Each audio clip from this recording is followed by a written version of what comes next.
Selamat berjumpa kembali di Ngulik Alkitab, sahabat.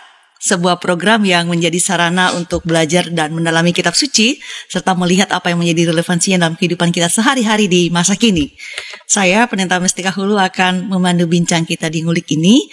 Dan pada episode ini, kita akan mengulik Kejadian pasal 37 ayat 5-36 dengan tema Ketika Hal Buruk Menimpamu. Sebagai narasumber kita di episode ini ada Bapak Pendeta Roy Suryanegara terhubung via Zoom. Halo Pak Roy, apa kabar? Halo, kabar baik. Selamat berjumpa kembali, Bu Tika. Terima kasih atas kesediaan Pak Roy menjadi narasumber kembali di Ngulik Alkitab. Sahabat, Bapak Pendeta Roy saat ini melayani sebagai pendeta GKI dengan basis pelayanan GKI Perth, Australia. Jadi kita bersyukur beliau ini meluangkan waktunya untuk berbagi bersama kita melalui teks yang akan kita ulik pada episode ini. Kita memulai ulikan kita dengan doa dipimpin Bapak Pendeta Roy. Silakan Pak Roy. Mari kita berdoa. Ya Tuhan Allah, Bapa yang baik, ajar kami Tuhan untuk terus belajar dengan kehausan dan kerinduan akan firman-Mu. Pada saat ini Tuhan, bersama kami akan membaca, merenungkan sebuah penggalan kisah tentang kehidupan anak-anak-Mu. Tuhan berkati kami agar kami boleh menerima hikmat-Mu dan belajar darinya. Dalam kasih Kristus Yesus, Tuhan kami berdoa. Amin. Amin. Saya akan membacakan teks kita Kejadian pasal 37 ayat 5-36.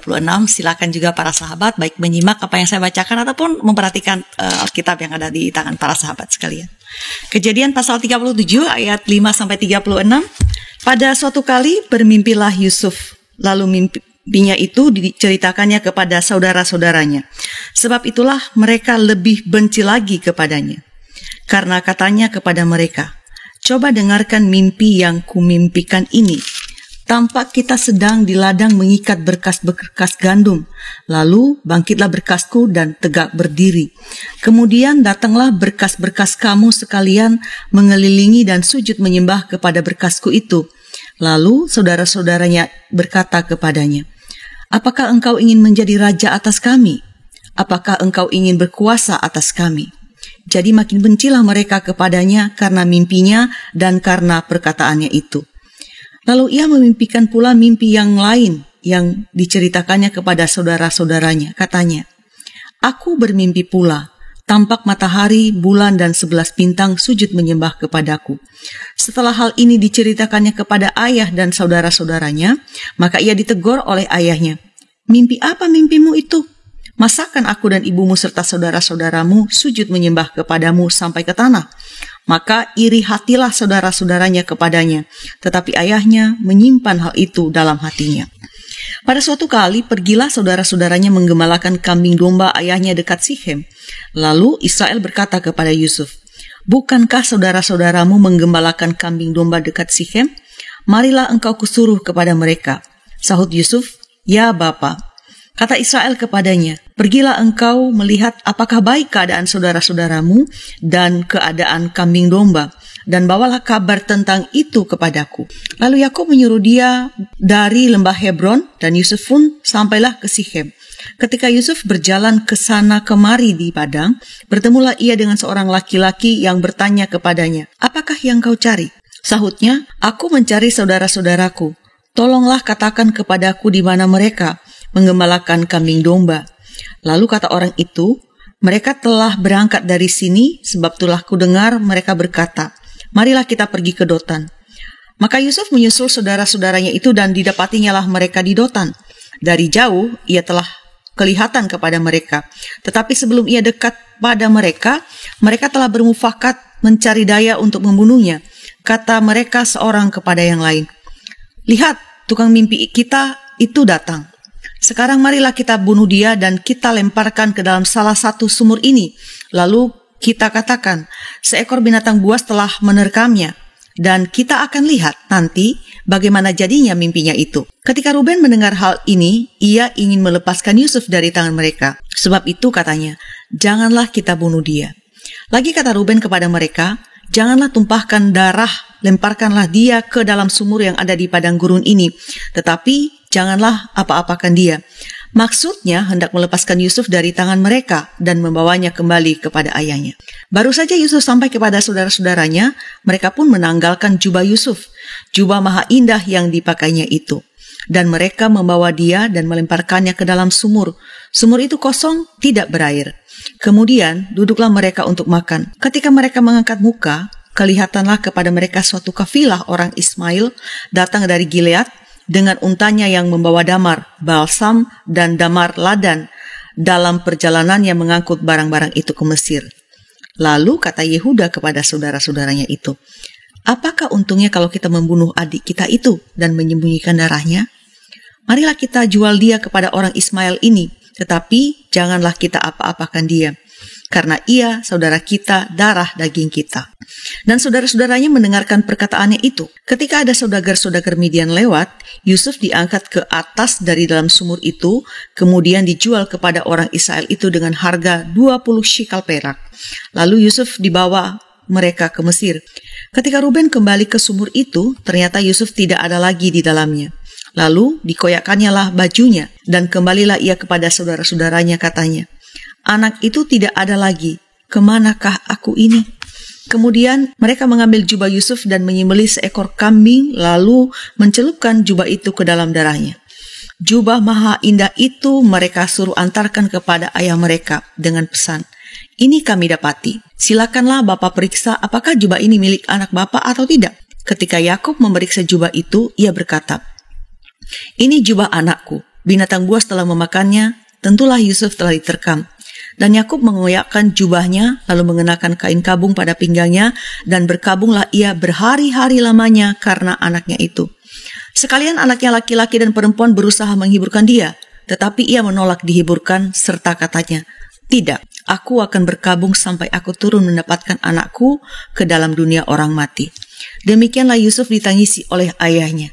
Adapun Yusuf, ia dijual oleh orang Midian itu ke Mesir kepada Potifar, seorang pegawai istana Firaun, kepala pengawal raja. Ya, teks yang kita ulik memang cukup panjang ya. Nah, secara garis besar, teks ini berbicara tentang Yusuf yang masih berada di rumah ayahnya, juga mengisahkan relasinya dengan saudara-saudaranya, keluarganya, ayahnya, hingga ia dijual kepada Potifar.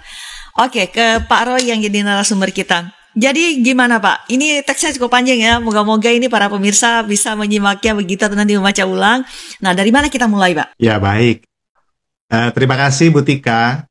Memang kisah-kisah perjanjian lama itu menarik sekali ya, terutama kisah-kisah mengenai bapak-bapak Israel ini. Dan kita mau lihat dulu mungkin dari latar belakangnya, apa yang kita baca ini. Kita semua pasti tahu di sekolah minggu kisah tentang Yusuf, bagaimana perjalanan kehidupannya, dan kita sekarang ada di babak awal, bagaimana kisah Yusuf itu diceritakan. Saya mau ajak kita lihat ayat kelima tadi. Ayat kelima tadi dikatakan, bermimpilah Yusuf, ia ceritakan kepada saudara-saudaranya, lalu ada satu keterangan yang sangat memberi kejelasan pada kita. Maka mereka lebih benci lagi kepadanya. Saudara, artinya ada masalah yang sudah terjadi. Kebencian itu bukan sesuatu yang baru muncul, tetapi sudah ada di belakangnya. Kenapa sih? Nah, ini mungkin perlu buat kita sadari. Yusuf ini adalah anak laki-laki ke-11 dari 12 bersaudara laki-laki dan satu anak perempuan. Lalu dalam keluarga ini juga memiliki 4 ibu yang berbeda, dan akibatnya kita menemukan satu suasana rivalitas dan kompetisi yang tinggi.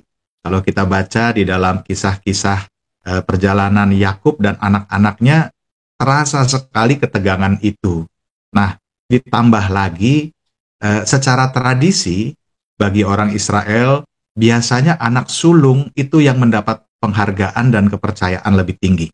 Tanggung jawab, privilege biasanya diberikan kepada anak sulung. Bahkan hak waris untuk anak sulung itu adalah 2 bagian dibandingkan dengan anak-anak lainnya. Maksudnya apa 2 bagian? Jadi misalkan Yakub punya 12 orang anak, maka hartanya Yakub itu pertama-tama dibagi menjadi 13 dulu. Ya, bukan dibagi 12, tapi dibaginya 13. Setelah dibagi 13, 2 bagian itu buat anak sulung, lalu sisanya masing-masing mendapat 1 bagian. Nah, jadi bayangkan dalam suasana yang seperti ini, justru yang mendapat perhatian lebih besar dari Yakub atau Israel namanya, Yakub namanya diubah Tuhan menjadi Israel, adalah terhadap Yusuf. Kenapa? Karena kita juga tahu bagaimana Yakub sangat mengasihi Rahel. Dan Yusuf adalah anak dari Rahel, istri yang dikasihinya. Itulah sebabnya dia sangat memberi perlakuan istimewa terhadap Yusuf ini. Dalam Kejadian 37 ayatnya yang kedua dikatakan Yusuf ini usianya masih 17 tahun pada saat peristiwa ini, ya. Dan di usianya 17 tahun dia biasa mengembalakan kambing domba bersama-sama saudara-saudaranya. Lalu rupanya namanya kakak beradik, dan Yusuf sebagai adik yang pengais bungsu nih ya, sebelum Benyamin. Benyamin masih kecil pada saat itu. Dikatakan Yusuf sering menyampaikan kepada ayahnya kabar tentang kejahatan saudara-saudaranya. Jadi dia the good boy gitu, seolah-olah di mata ayahnya, yang lainnya yang mulai besar mungkin lebih nakal. Dan sebagai salah satu bentuk afeksi si ayah juga, lalu diberikanlah sebuah jubah maha indah buat Yusuf. Nah, Alkitab mencatat Kejadian 37 ayat 4, setelah dilihat oleh saudara-saudaranya bahwa ayahnya lebih mengasihi Yusuf dari semua saudara-saudaranya, maka bencilah mereka itu kepadanya dan tidak mau menyapanya dengan ramah. Lihat, jadi secara latar belakang, ini sesuatu yang sudah berjalan cukup lama. Nah, diperburuk dengan setelah mendapat jubah maha indah, kali ini kita melihat ada sesuatu yang kemudian membuat para saudara-saudaranya ini tambah jengkel lagi. Jadi mungkin itu pertama-tama saya kasih gambaran latar belakang. Tadi ada penjelasan Pak Roy ya, mengingatkan kita ya para sahabat bahwa kebencian yang lahir itu tidak mendadak di dalam semalam, ada semacam proses sampai kebencian itu bertambah-tambah dan memuncak. Dan tadi di sini di ayat 4 Pak Pendeta Roy tadi membacakan begitu ya, mereka tidak mau menyapanya. Mungkin di zaman sekarang, di zaman now, kita mengenalnya dengan silent treatment. Jadi itu dilakukan oleh saudara-saudaranya. Baik, saya lanjutkan pertanyaan saya ke Pak Pendeta Roy. Tadi Pak Pendeta Roy sudah menunjukkan alasan-alasannya mengapa perhatian Yakub ini lebih terfokus kepada Yusuf begitu. Di antaranya adalah karena Yusuf ini lahir dari perempuan yang sangat dicintai olehnya, itu Rahel begitu. Ya, bisa aja sih itu kita anggap memaklumi itu ya, walaupun tidak dapat dibenarkan tapi bisa dimaklumi. Nah, sikap Yakub ini dipandang oleh 11 yang lain, tapi entah dengan Benyamin begitu ya, tapi anggap sajalah 11 yang lain itu tidak adil begitu. Masakan perhatiannya, sayangnya hanya pada seorang Yusuf begitu, yang sebenarnya anak ke-11 begitu. Nah, saya sebagai orang yang membaca ini, bukannya tidak berempati terhadap saudara-saudara Yusuf tentu saja, tapi saya juga mau semacam, bukan pembelaan juga kepada Yusuf, tapi untuk semacam mengkonfirmasi begitu. Kalau kita juga menyalahkan Yusuf atas perlakuan yang dia terima dari ayahnya, privilege yang diterima daripada ayahnya begitu, bukankah itu juga tidak adil bagi Yusuf sebetulnya begitu? Apakah bahwa dia memang good boy atau untuk kita bilang nice guy begitu? Apakah tidak ada hal positifnya baik dari Yusuf ini yang bisa dilihat saudara-saudaranya gitu loh? Jangan cuma karena perlakuan ayahnya jadi yang baik udah hilang sama sekali. Ini gimana Pak? Nah, itu yang akan kita lihat selanjutnya di dalam bacaan ini gitu ya. Pertama-tama saya terusin dulu deh soal kemarahannya ini ya, kejengkelannya ini diperparah dulu. Diperparah dengan apa? Dengan mimpi.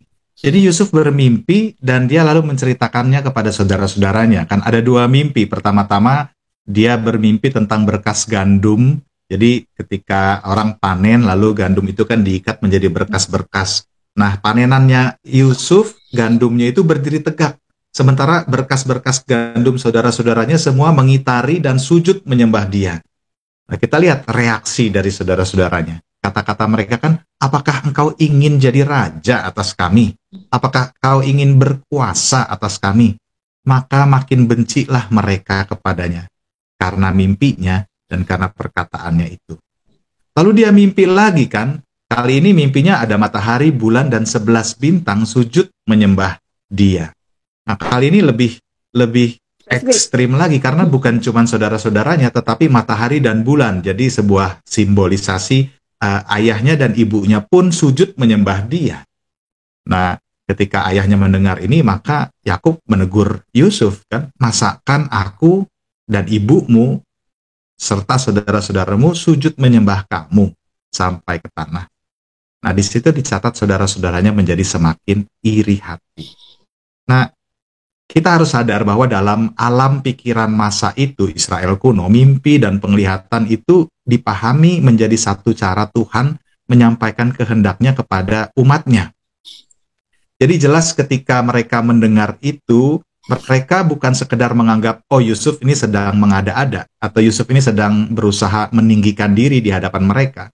Tetapi para saudaranya jelas punya sedikit kekecewaan atau rasa getir, kenapa Tuhan kok pilihnya Yusuf, bukan saya, bukan kami, gitu kan? Dan ini yang membuat mereka menjadi bertambah sakit hati, tambah iri. Kita lihat bahwa ini disadari bahwa ini bukan sekedar omong-omong Yusuf, karena ayahnya pun dikatakan bahwa Yakub pun memikirkan hal itu. Jadi itu sesuatu yang memang dipikirkan dengan serius, bukan cuma sekedar ini anak kurang ajar asal ngomong, tetapi dia sadar ini mimpi apa artinya, ada sesuatu yang serius.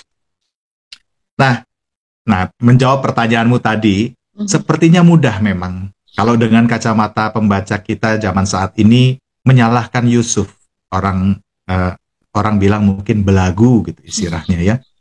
Namun kalau kita telaah, sebenarnya ketika Yusuf menerima perlakuan istimewa dari ayahnya, itu bukan kesalahan dirinya. Itu bukan sesuatu yang dia minta.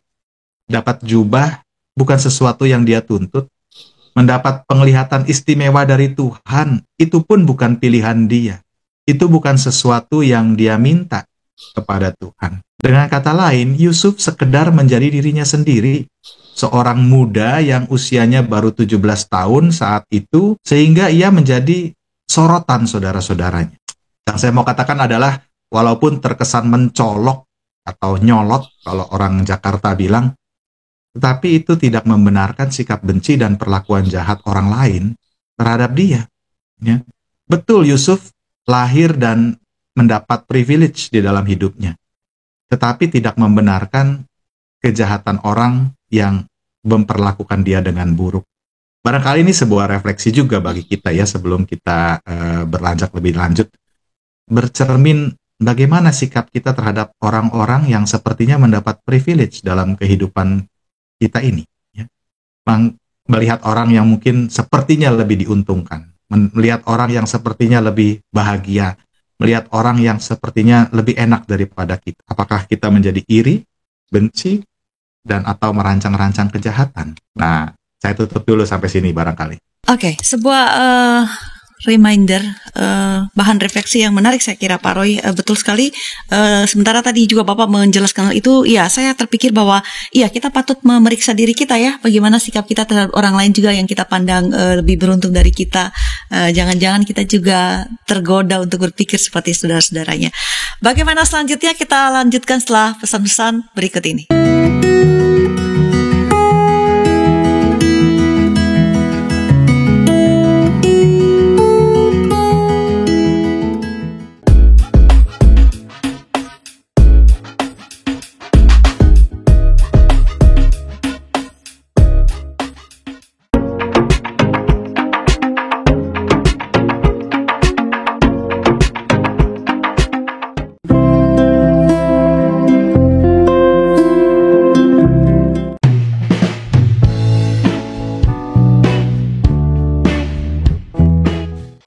Sahabat, mari dukung pelayanan dan pekabaran Injil melalui YKB dengan membagikan link acara ini kepada sebanyak mungkin orang.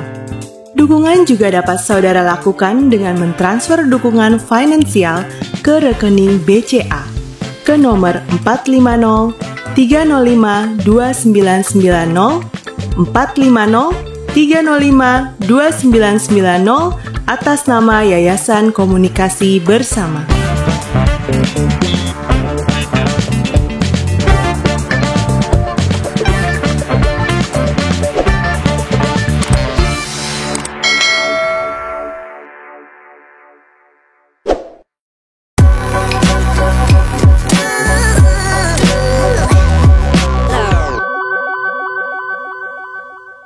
Masih di Ngulik Alkitab bersama saya Pendeta Mestika Hulu dan bersama narasumber kita Bapak Pendeta Roy Suryanegara yang terhubung bersama kita via Zoom dan beliau ada di Perth.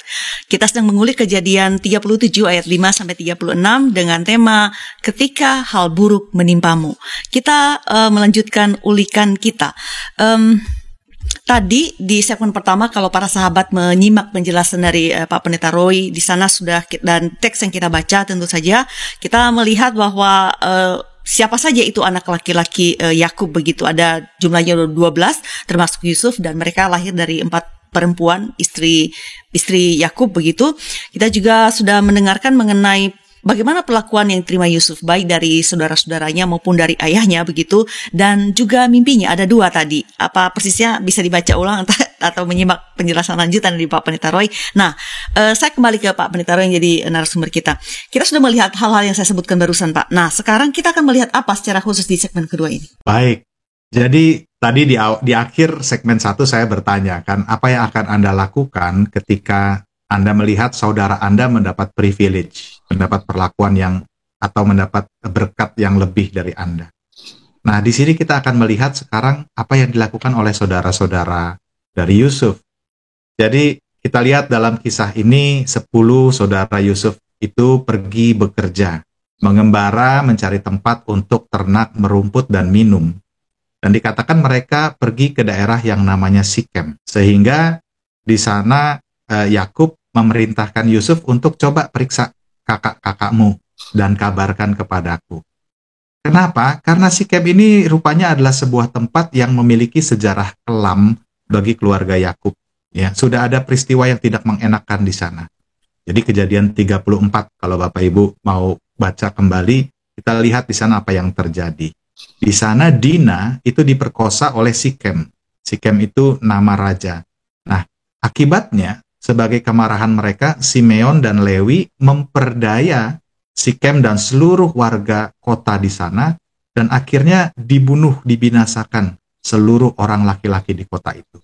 Jadi bayangkan, karena ada latar belakang yang seperti ini, kelam seperti ini, Yakub khawatir juga, dan dia pingin tahu, maka dia suruh Yusuf yang tinggal di rumah. Nah, ini juga salah satu perlakuan yang enak ya, sementara yang lain harus kerja, dia di rumah, dia disuruh untuk memeriksa, dan berangkatlah Yusuf ke sana. Sampai situ dulu. Oke. Yusuf ini bagian dari privilege yang dia terima itu tinggal di rumah. Orang lain berpanas-panas terik begitu ya, mengurus kambing domba di padang begitu, dia bersama ayahnya. Nah, jadi ini memang mengatakan pada kita bahwa Yusuf ini memang diistimewakan oleh Yakub begitu, dengan tadi ada konteksnya bahwa dia anak dari Rahel, perempuan dicintai oleh Yakub. Namun yang saya perhatikan begini Pak Roy, semoga para sahabat juga, para pemirsa kita juga memperhatikan ini, bahwa ya kita lihat tadi di pasal 37 ayat 4 bahwa dia mengalami silent treatment dari saudara-saudaranya. Dia dibenci, tidak diajak ngomong begitu, di-exclude lah ya begitu. Nah, walau demikian ia mau disuruh juga oleh ayahnya. Saya pikir itu tidak mudah loh. Dia dianggap bermasalah oleh saudaranya dan dimusuhi, tetapi dia sendiri tidak, ya udah gitu ya, oke kalian memusuhi aku, tapi yang penting kan aku nggak memusuhi kalian, kurang lebih ya bahasa anak muda zaman sekarang. Nah, saya harus jujur mengatakan begini Pak Roy dan para sahabat, bahwa pasti tidak adil ketika kita membuat penilaian terhadap situasi Yusuf yang sudah 2000 tahun lampau lebih dari kita, dan kita melihatnya dalam kacamata abad 21 bahkan di 2022 saat ini begitu. Namun saya tetap mau juga kepo bertanya begini Pak Pendeta Roy. Oke, dia kan saudaranya 11 nih ya. Apa di antara 11 orang itu tidak ada yang mampu berpikir secara jernih, melihat bahwa persoalan ini bukan pure dari Yusuf gitu loh. Ini kan yang salah tuh bapaknya, kenapa lampiasin ke Yusufnya sih? Gimana ini Pak? Ya, tapi realitanya memang kadang-kadang akal sehat itu kan dikalahkan oleh emosi kita. Dan ini yang kita lihat di dalam peristiwa yang akan terjadi.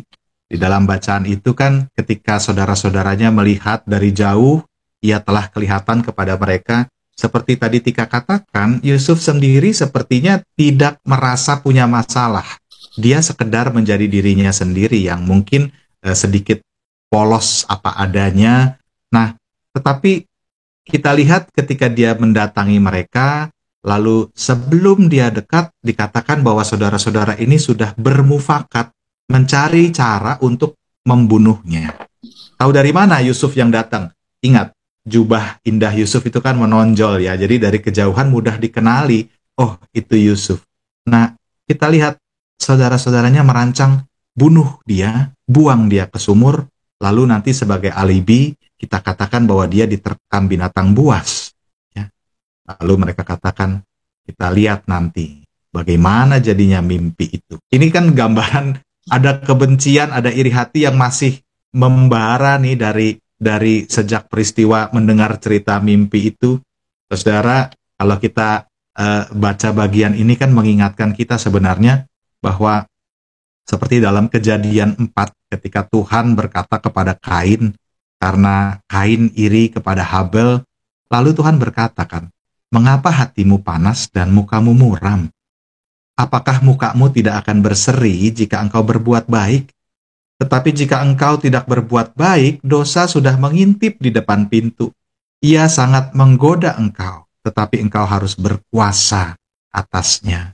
Kita bayangkan saudara-saudara Yusuf itu seperti ini, muka panas, hati panas, mukanya muram, melihat Yusuf, dan sebenarnya ada reminder juga dari Tuhan ya, dari perkataan sederhana ini kan, kalau Anda ngelihat orang terus udah mulai gertakan gigi, atau ketika Anda ngelihat orang hati langsung bete, atau muka langsung jadi panas, hati-hati, itu sebuah warning signal ya, itu kan sebuah pengingat kepada kita, apa yang akan Anda lakukan berikutnya. Ya, Tuhan ingatkan, dosa mengintip di depan pintu, godaan untuk ngegebuk, godaan untuk melakukan kemarahanmu itu dilampiaskan dengan cara-cara yang sepertinya enak, seperti gatal yang mau digaruk. Tuhan bilang, engkau harus berkuasa atasnya. Dan kita lihat yang terjadi di sini, 10 bersaudara itu merancang-rancang kejahatan. Nggak jelas siapa yang punya ide awal untuk membunuh, siapa yang ngomong juga nggak tahu. Dan ini bahayanya, saudara, ketika kebencian itu massal, ketika kebencian itu rame-rame, ya mudah sekali tersulut. Kita kadang nggak tahu siapa yang kasih ide awal kok. Ya, orang kadang-kadang sekedar lontarkan ide jahat. Coba lihat kalau obrolan di chat grup atau di dalam sosial media itu orang kasih komentar-komentar, orang bisa lempar saja granat gitu kan. Kita kenapa? Karena seolah-olah nggak ada tanggung jawab pribadinya di tengah kerumunan. Ya, itu ide bersama seolah-olah. Jadi siapa yang bertanggung jawab tuh nggak jelas. Nah, kita lihat rupanya di tengah suasana seperti ini Ruben. Nah, Ruben ini anak tertua dari Yakub. Ruben berusaha diam-diam, berusaha memulihkan keadaan. Ada alasannya juga kenapa dia diam-diam. Tetapi yang pasti kita lihat, dia nggak berani terbuka.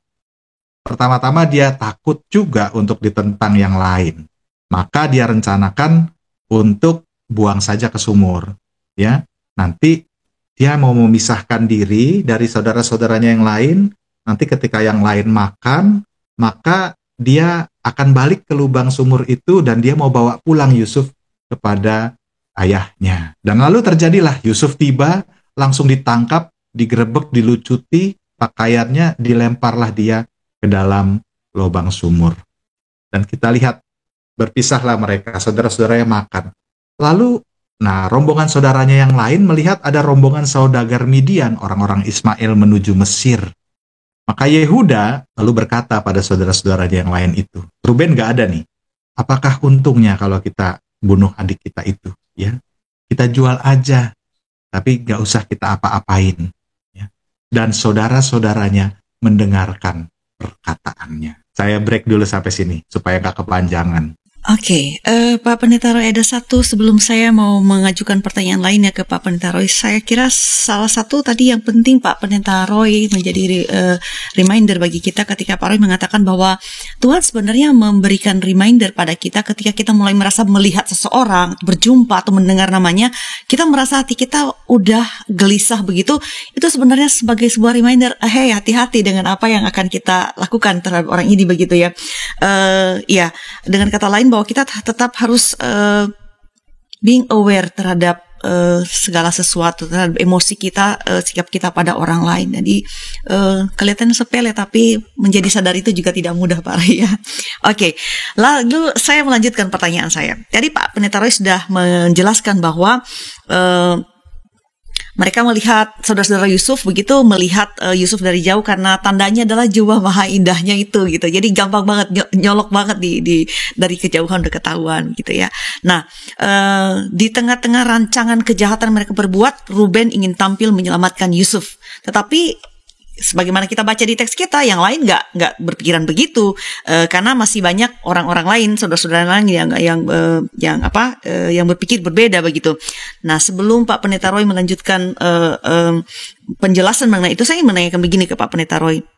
Oke, kebencian ini tidak terjadi dalam semalam, tidak mendadak, pasti ada historinya begitu.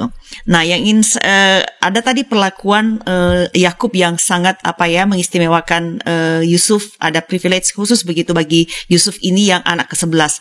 Iseng nih Pak Roy, saya menanyakan ini ke Pak Pendeta Roy. Tadi sih Pak Pendeta Roy udah menyebutkan sedikit.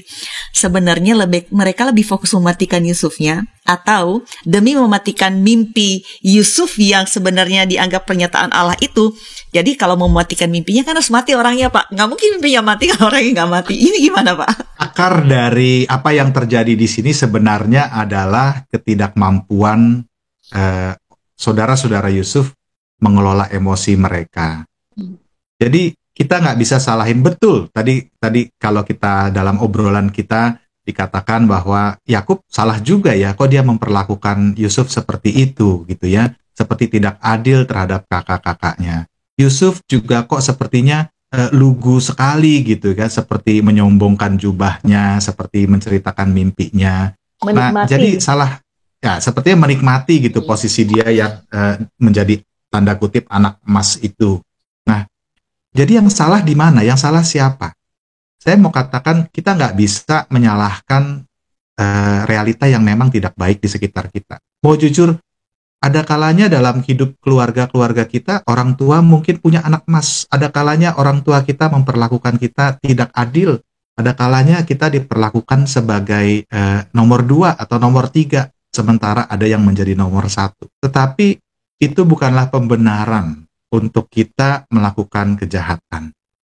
Jadi terutama yang jadi akar masalah di sini adalah perasaan kalah, perasaan gagal dalam diri mereka sendiri, saudara-saudaranya, dan mereka nggak bisa mengolah ketika kenyataan itu tidak mengenakan bagi mereka. Dan akibatnya yang mereka simpan ini menjadi emosi tidak terkendali dalam diri mereka. Jadi mau perlakuan ayah yang tidak adil atau mimpi yang sepertinya membuat kita kalah, hal apapun, bahkan pemicu yang sangat kecil sekalipun, ketika kita tidak mampu kelola emosi yang muncul dalam hati kita, dapat menjadi pemicu yang destruktif. Nah, jadi kalau ditanya tadi yang mau dimatiin siapanya, Yusufnya atau mimpinya, saya juga, tadi kan katanya pertanyaan iseng ya, saya juga ada jawaban iseng nih. Dalam sepak bola ada ungkapan juga, kalau nggak dapat bolanya, paling nggak dapat kaki orangnya. Ya. Jadi, yang manapun lah, pokoknya salah satu yang dapat untuk menghambat, menjatuhkan orang yang dipandang sebagai saingan ini. Oh iya, langsung saya lanjut ya. Kalau gitu, tadi kan saya bahas terakhir bicara tentang Yehuda. Yehuda terpikir untuk jual aja nih sebagai budak daripada kita bunuh dia. Ada satu bagian yang menarik, saudara, kalau kita perhatikan di sana ditutup dengan sebuah kalimat, dan saudara-saudaranya mendengarkan perkataannya itu. Ini sesuatu yang sangat penting untuk kita renungkan sebenarnya. Kadang-kadang tanpa kita sadari, kita ada dalam posisi orang mendengarkan perkataan kita. Ya.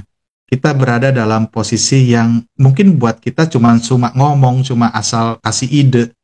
Tetapi ada kalanya orang-orang tuh respect dan dengar masukan kita. Dan ini sebuah reminder bagaimana kita mempertanggungjawabkan kepercayaan orang-orang yang mendengarkan perkataan kita.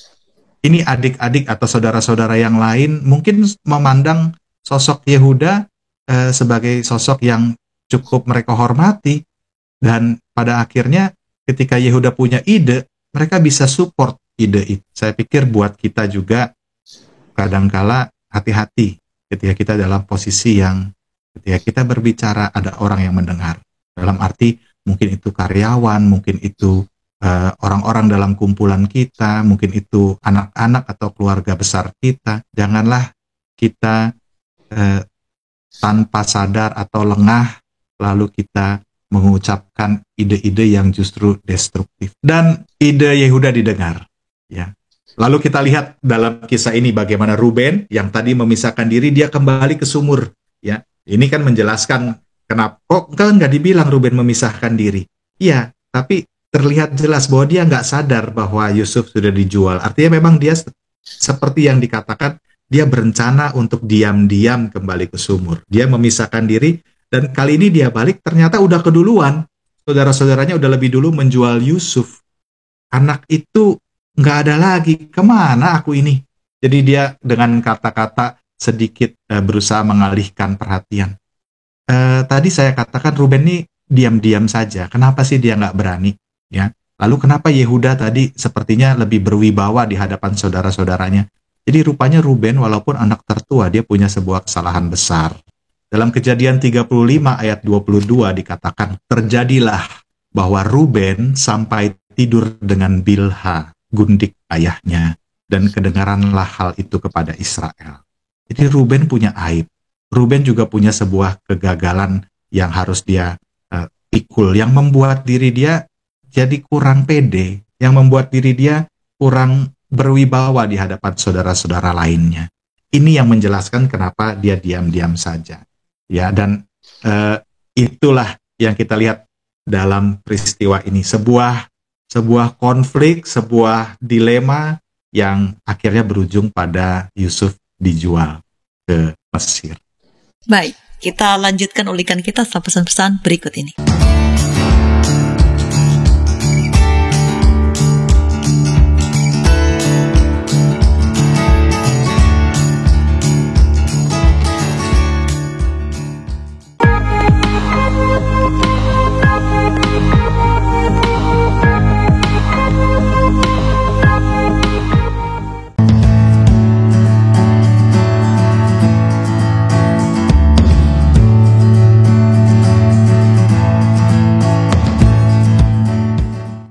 Sahabat, mari dukung pelayanan dan pekabaran Injil melalui YKB dengan membagikan link acara ini kepada sebanyak mungkin orang.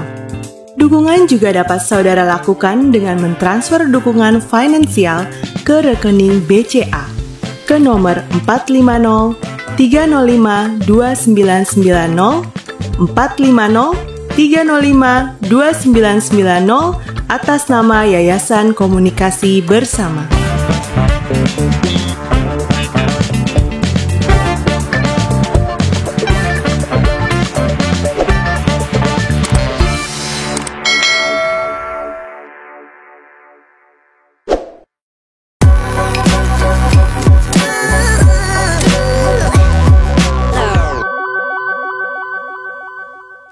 Terima kasih sahabat masih setia bersama kami di Ngulik Alkitab. Saya Pendeta Mestika Hulu dan narasumber kita Bapak Pendeta Roy Suryanegara yang terhubung bersama kita via Zoom, dan Pak Pendeta Roy ada di Perth. Kita sedang mengulik Kejadian 37 ayat 5-36 dengan tema ketika hal buruk menimpamu. Kita sudah berada di segmen terakhir. Nah, kalau para sahabat ingin berkomentar atau berinteraksi dengan kami bisa di kolom yang tersedia. Kita melanjutkan. Tadi di segmen kedua Pak Pendeta Roy yang jadi narasumber kita sudah menjelaskan ya bahwa saudara-saudara Yusuf ini merancangkan kejahatan terhadapnya. ada pembunuhan, tapi kemudian pada akhirnya mereka memutuskan melemparkannya ke dalam sumur yang tidak berair dan menjualnya kepada saudagar yang lewat. Nah, ada Ruben, anak sulung Yakub ini, dia mau menyelamatkan Yusuf dari tangan saudara-saudaranya. Tetapi kita juga melihat teks kita, dan tadi dijelaskan oleh Pak Pendeta Roy bahwa misi penyelamatan Ruben ini gagal oleh rencana Yehuda yang sebetulnya adiknya, bukan anak sulung begitu. Nah, sebagaimana sebuah ungkapan begitu ya, bahwa sebuah kebohongan, karena nanti ini mereka berbohong tentang keadaan ini, kejahatan atau kebohongan itu harus ditutupi. Nah, sebuah kebohongan, kalau udah mulai satu kebohongan nih, makanya kan sebenarnya nggak boleh bohong ya, nggak ada juga yang white lie mestinya ya, karena nanti kalau udah bohong sekali itu pasti akan untuk mengcovernya itu kita akan bikin kebohongan. One lie will always lead to another begitu ya. Nah, saudara-saudara Yusuf melakukan kejahatan, mereka menjual Yusuf, dan itu bahkan Ruben tidak sadari karena tadi memisahkan diri, kata dalam penjelasan Pak Roy begitu. Kan ini harus ditutupi dari ayah mereka Yakub ini. Nah, apa yang mereka lakukan Pak untuk Pak Roy untuk menutupi kejahatan yang sudah kadung dilakukan ini? Nah, baik. Akhirnya kita lihat Ruben pun yang awalnya memisahkan diri akhirnya bergabung, dan mereka semua mengambil jubah Yusuf yang sudah mereka lucuti itu, lalu dicelupkan ke dalam darah kambing.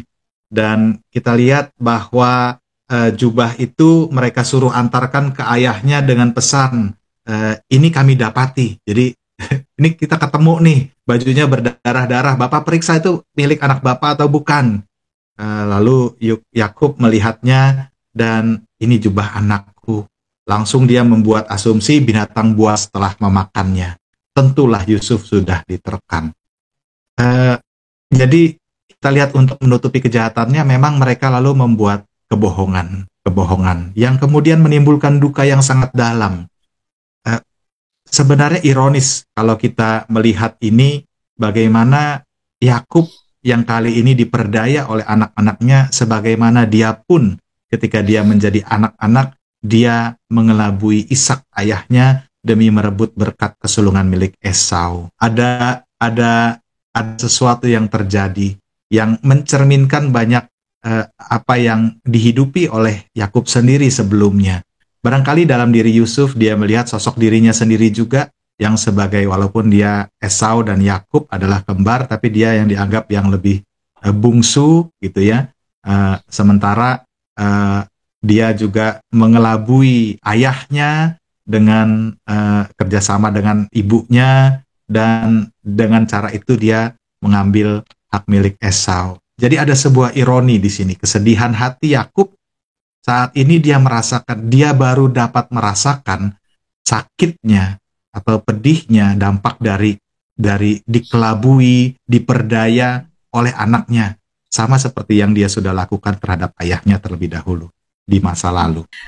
Saya menangkap begini Pak Roy, bahwa ini sebuah ironi yang sangat pahit bagi seorang Yakub, dan itu terjadi di masa tuanya. Ya, kurang lebih seperti yang dilakukan pada ayahnya Ishak yang juga rabun ketika itu ya.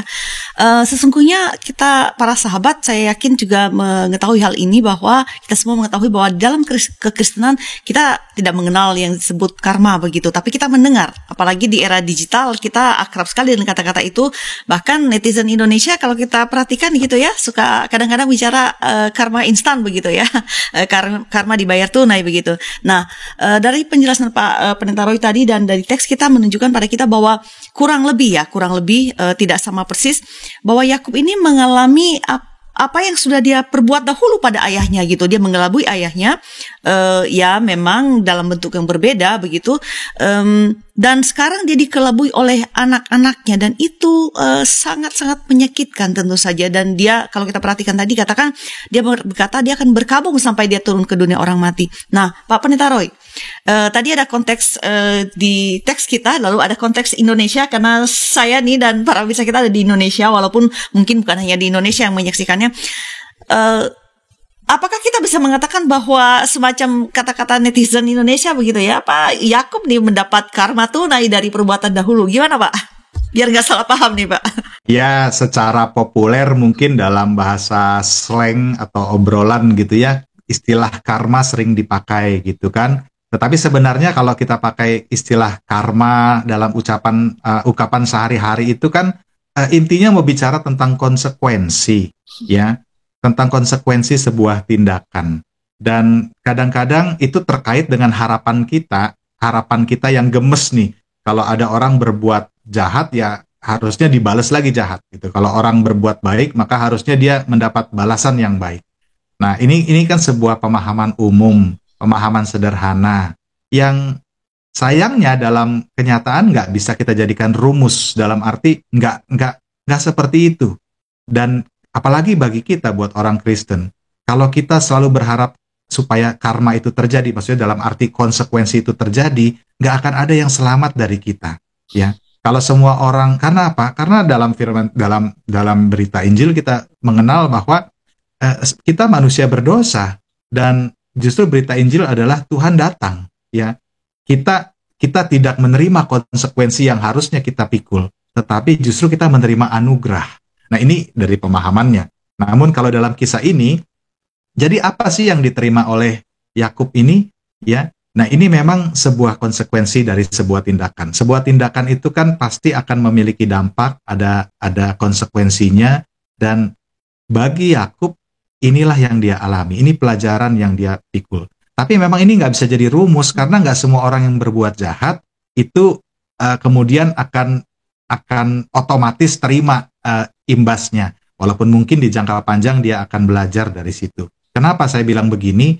Karena misalkan Rasul Paulus, ya, ketika dia belum menjadi pengikut Kristus, kita lihat dia jahat sekali gitu kan. Dia menangkapi orang-orang, dia memenjarakan, dia masuk ke rumah pengikut Kristus gitu kan.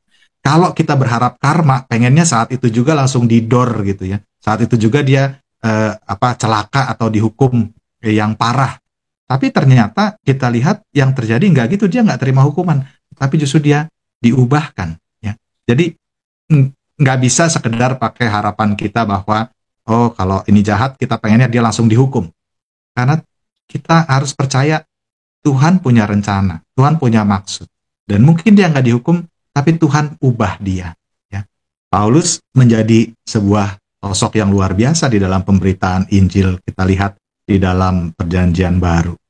Dan apakah itu konsekuensi? Nah, ini yang saya mau bilang tadi. Jadi nggak bisa kita sekedar pakai rumusan karma atau konsekuensi seperti itu, karena bagi setiap orang ada rencana Allah yang unik, yang Allah mau pakai lewat peristiwa-peristiwa yang dia alami dalam kehidupannya. Dan demikian juga dengan Yusuf. Kita lihat Yusuf, dia dijual orang Midian itu ke Mesir kepada Potifar, seorang pegawai istana Firaun, kepala pengawal raja. Dan kita semua tahu perjalanannya, ya, dari Potifar, bagaimana dia juga difitnah oleh istri Potifar, bagaimana dia masuk penjara, bagaimana dia dilupakan di dalam penjara walaupun dia sudah berjasa, sampai akhirnya dia diingat kembali ketika Firaun bermimpi dan membutuhkan orang untuk menafsirkan mimpinya. Jadi kita melihat bagi Yusuf pun, dari Kanaan sampai dia tiba ke Mesir itu melalui proses yang penuh duka. Sampai akhirnya nubuat Tuhan, mimpi yang dia dapatkan itu digenapi. Ya, dalam Kejadian 41 ayat 46 dikatakan, Yusuf berumur 30 tahun ketika ia menghadap Firaun, raja Mesir itu. Ya, jadi kalau tadi dikatakan Yusuf usianya 17 tahun tuh pada peristiwa dia masih di rumahnya. Dan sekarang dia 30 tahun. Ada proses sekitar 13 tahun. Ya. Hal buruk yang diproses selama 13 tahun untuk tiba kepada titik di mana akhirnya nubuat itu digenapi. Ada sesuatu yang sangat berharga di sini. Itu apa ya? Itu menarik sekali, menarik dalam artian begini, kadang-kadang kita tidak sabaran ya, let's say ini kita masih bergumul dengan pandemi begitu ya sudah semakin landai, tapi kan kita masih menghadapinya, dan sekitar kurang dari 3 tahun ini kita sudah mengeluhnya luar biasa begitu ya. Tapi Pak Pendeta Roy tadi saya sempat menghitung juga angkanya bahwa sekitar 13 tahun bukan sebagai orang bebas ya, kan dijual ya sebagai budak tentu saja, dan budak itu beda dengan konteks sekarang sebagai kadar pelayan, tapi dia sebagai milik. Saya kira itu menyakitkan sekali. Yang saya tangkap adalah bahwa dalam seluruh proses itu Yusuf tetap tetap bisa menjaga semangatnya sehingga nanti bisa menjadi seorang penguasa di Mesir. Oke, Pak Pendeta Roy dan para pemirsa sekalian, kita sudah berada di penghujung ngulik Alkitab ini. Apa yang menjadi, kita ini memang nanggung ya Pak Pendeta Roy dan para pemirsa, kalau kita lihat ya ini masih di ayat ditutup di 36 tadi bahwa Yusuf ini dijual ke Mesir, kemudian dia kemudian menjadi budaknya Potifar. Nah, walaupun ini seolah-olah gantung, tapi apa pesan yang bisa kita tarik dari kisah Yusuf ini untuk kemudian juga judul kita tadi ketika hal buruk menimpamu, artinya menimpa kita, apa hal yang bisa kita pelajari dan kita ingat-ingat untuk kita terapkan ketika kita juga mengalami mungkin hal buruk dalam hidup kita sehari-hari, Pak Roy. Silakan. Baik, dari tema kita ketika hal buruk menimpamu, barangkali sebagian dari kita langsung berasumsi, ya nih buruk sekali yang dialami oleh Yusuf ya. Jadi pandangan kita, simpati kita seolah-olah pada Yusuf saja tema ini. Tapi saya mau ingatkan, sebenarnya ada dua angle, ada dua sisi dari kita untuk bisa melihat tema ini.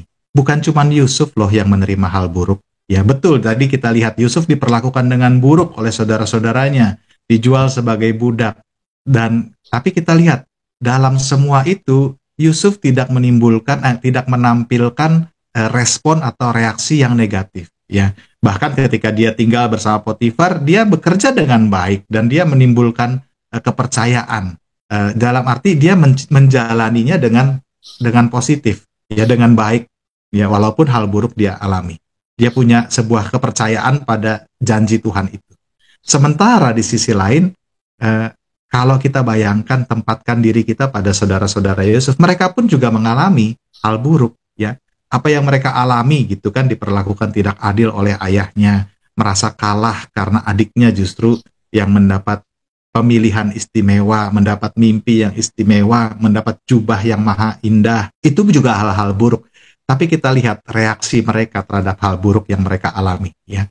Justru bagaimana mereka menyikapinya. Mereka gagal mengendalikan emosi mereka, mereka merancang-rancang kejahatan, dan pada akhirnya mereka melakukan keburukan itu. Jadi ini sebuah reminder buat kita dalam melihat dua pihak yang sama-sama terima hal buruk kok, ya. Tapi yang satu bisa menyikapinya dengan hikmat, yang satu menyikapinya di dalam emosi, kemarahan, dan kejahatan.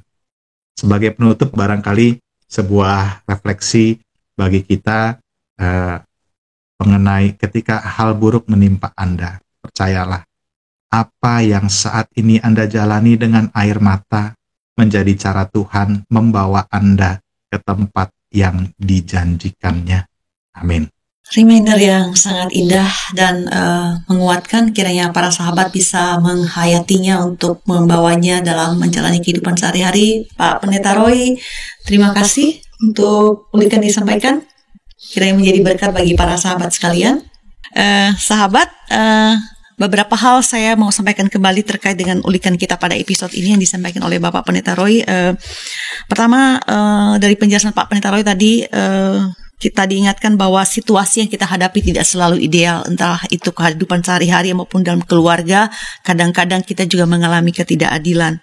Nah, kita diajak untuk bisa mengelola emosi kita, menyikapi itu secara baik, sehingga bukan bereaksi tetapi memberikan respons supaya keadaan tidak menjadi lebih buruk. Kedua, kita juga diingatkan tadi bahwa sebagaimana Yehuda menggunakan posisinya digunakan oleh saudara-saudaranya, setiap kita juga tentu memiliki posisi dan pengaruh dalam kehidupan sehari-hari di tengah-tengah keluarga, di tempat kerja atau di gereja dimanapun. Kita diajak untuk menggunakan posisi atau pengaruh kita untuk memberikan pengaruh yang baik. Sebab kita memiliki tanggung jawab moral bagi para pengikut kita, orang-orang mendengar kita, supaya mereka melakukan yang baik. Dan terakhir, kita diajak pada episode kali ini untuk menyikapi, menjalani kehidupan yang kita hadapi dengan baik. Tidak semua yang kita harapkan berjalan dengan baik. Ada situasi-situasi sulit, tapi mari kita hadapi itu seperti Yusuf, bukan dengan kepahitan, bukan dengan sungut-sungut, tapi tetap yakin bahwa Tuhan pasti menyertai kita. Dan dengan demikian kita sanggup, dengan pengharapan kita sanggup menjalani dan keluar dari situasi itu. Tuntas sudah ngulik kita dalam episode ini. Kiranya apa yang disampaikan pada episode kali ini dengan tema ketika hal buruk menimpamu dapat menjadi berkat bagi para sahabat sekalian, terutama ketika juga mengalami pergumulan-pergumulan dalam kehidupan sehari-hari. Terima kasih untuk dukungan para sahabat, baik dengan membagikan link ngulik Alkitab ini kepada orang lain atau di media sosial para sahabat sekalian. Terima kasih juga memberikan like sebagai bentuk dukungan kepada kami dan melakukan subscribe untuk mendapatkan konten-konten terbaru dari Ngulik Alkitab. Sampai jumpa di episode yang akan datang. Kita akhiri ngulik ini dengan doa penutup dari Bapak Pendeta Roy. Silakan Pak Roy. Mari kita berdoa.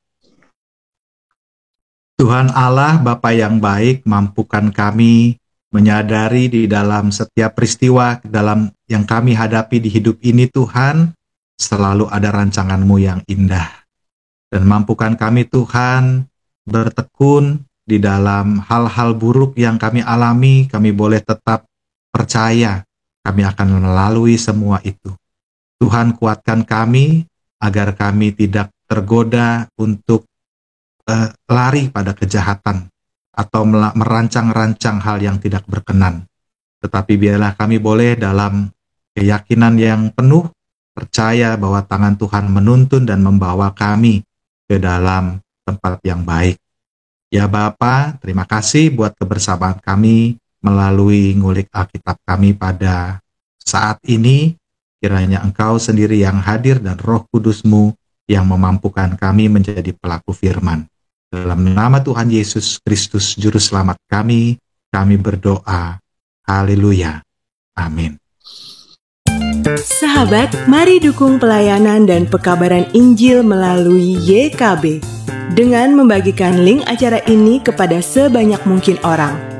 Dukungan juga dapat saudara lakukan dengan mentransfer dukungan finansial ke rekening BCA ke nomor 450-305-2990 450-305-2990 atas nama Yayasan Komunikasi Bersama.